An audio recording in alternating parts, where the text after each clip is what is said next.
On camera, Iranian state media has shared what it says is visual proof of a US military failure during the war. As the ceasefire nears a possible dead end, the IRGC is using those images to politically embarrass Trump and Project Confidence. Iranian media says 3 unexploded 2,000-pound Mk-84 bombs were detected and neutralized by the IRGC.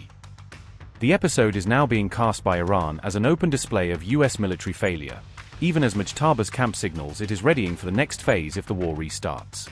Iran's Press TV on April 21 released images it said showed unexploded American bombs recovered after US strikes during the war. Press TV said 3 unexploded 2,000-pound, or roughly 900 kilogram, Mk-84 bombs were detected and neutralized by the IRGC. According to the report, the bombs were handled by the Detection and Neutralization Unit of the Lorestan branch of the IRGC. The munitions were presented as bombs apparently used by the US military in strikes inside Iran during the conflict. The Mk-84 is a 2,000-pound class general-purpose, low-drag aerial bomb widely associated with the US arsenal. It is part of the Mark 80 series and is designed to deliver blast, fragmentation, and penetration effects. US-made Mk-84 is a general-purpose free-fall aircraft bomb widely used in airstrike operations. The Mk-84 has a nominal weight of 2,000 pounds, or about 907 kilograms, making it one of the heaviest standard unguided bombs in its class. Its actual weight can vary slightly, ranging from roughly 1,972 to 2,083 pounds depending on configuration. The bomb carries around 945 pounds, or 429 kilograms, of tritonal explosive fill designed for heavy blast impact. In its basic version, the -84 Malawian Quachars is unguided, though it can be fitted into precision-guided bomb kits for more accurate strikes.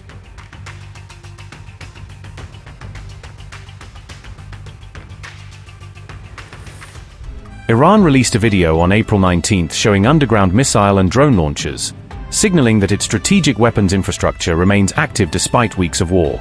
The IRGC-linked video portrayed ongoing overhaul and reconstruction work on Iran's missile and drone stockpiles, suggesting Tehran is trying to showcase recovery and resilience during the ceasefire. IRGC Aerospace Force Commander Saeed Majid Mousavi said the replenishment of arms had been accelerated, according to reporting cited by Iranian outlets. Mousavi said the pace of replenishing weapons increased during the ceasefire period, indicating that Iran used the pause to restore parts of its arsenal.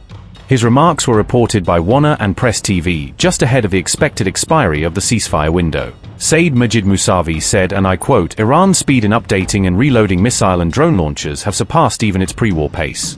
We are aware that the enemy is incapable of creating such conditions for themselves during the ceasefire. Since the ceasefire began on April 11th, the United States has had to bring in ammunition from the other side of the world in a trickle.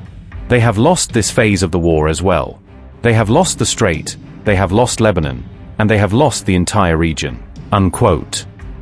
Mousavi's claims came after US media reports argued that Iran still retained the ability to sustain its missile capability despite the conflict. The Wall Street Journal, citing US intelligence assessments, reported that Iran still has thousands of ballistic missiles in reserve. Those missiles could reportedly be pulled out of hiding or retrieved from underground sites, reinforcing concerns that Iran's strike capacity was not eliminated. President Donald Trump announced that the US military carried out the seizure of the Iranian vessel on April 19. The US military also released footage showing Navy fire hitting the cargo ship while it was out at sea. According to reports, a US missile destroyer intercepted the ship as it allegedly attempted to head toward Iran. The Iran-flagged vessel was said to be traveling toward Bandar Abbas port when it was stopped, according to the US military. US officials say the ship ignored communications for more than 6 hours, which led forces to take action. The destroyer then reportedly ordered the crew to evacuate the engine room before opening fire to disable the vessel. Several shells from the warship's 5-inch Mk-45 gun struck the engine area, leaving the ship immobilized in the water. US troops later boarded the Iranian vessel and took control without meeting any further resistance.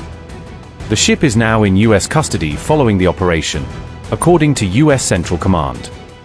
US officials say the vessel was taken into custody after it allegedly tried to break a US blockade on Iranian ports.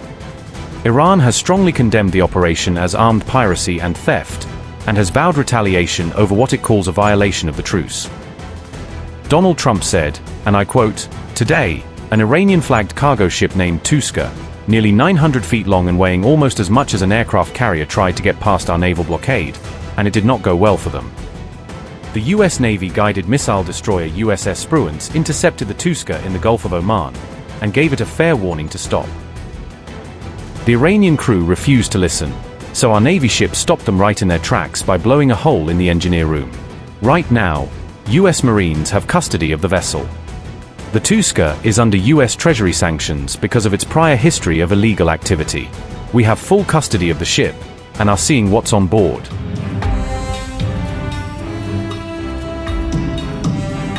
In response, Iranian media said drone attacks were launched targeting U.S. warships operating nearby. Iranian officials described the strikes as direct retaliation for what they called a U.S. act of aggression. Iran strongly condemned the incident and warned that further retaliation against the U.S. would follow. Ibrahim Zolfagari said, and I quote, "The aggressor United States violated the ceasefire and committed maritime piracy by firing at an Iranian merchant ship in the waters of the Sea of Oman and landing a number of its terrorist marines on the deck of the vessel, disabling its navigation system. We warn that the armed forces of the Islamic Republic of Iran will soon respond to this armed piracy and retaliation by the U.S. Army," unquote. The operation comes at a time of fragile ceasefire and growing uncertainty over ongoing diplomatic efforts. The U.S. action also came just 2 days before the 2-week ceasefire with Iran was due to end. Meanwhile, Iran says it has no plans yet to attend the next round of talks in Pakistan. According to reporting cited by the Wall Street Journal, the Pentagon is now pushing major U.S. automakers to pivot into weapons production. The U.S. War Department is said to be in talks with household names like Ford and General Motors, exploring how their assembly lines can be adapted for war. Officials are exploring whether auto factories can be retooled to produce missiles, loitering munitions, and other tactical hardware at scale. Analysts warn that the U.S. is facing a worsening shortage of critical missiles such as THAAD interceptors, PRSM and ATACMS tactical missiles, and Tomahawk cruise missiles. By late March, some reports estimated that the U.S. had less than a month's worth of THAAD and PRSM missiles left at current rates of fire. A UK think tank went further, projecting that the U.S. would effectively run out of THAAD interceptors by April 17th, and exhaust its PRSM and ATACMS stocks even earlier, by April 12th. By the end of March, reports suggested that the U.S. had already fired roughly a quarter of its entire Tomahawk missile inventory in the Iran conflict.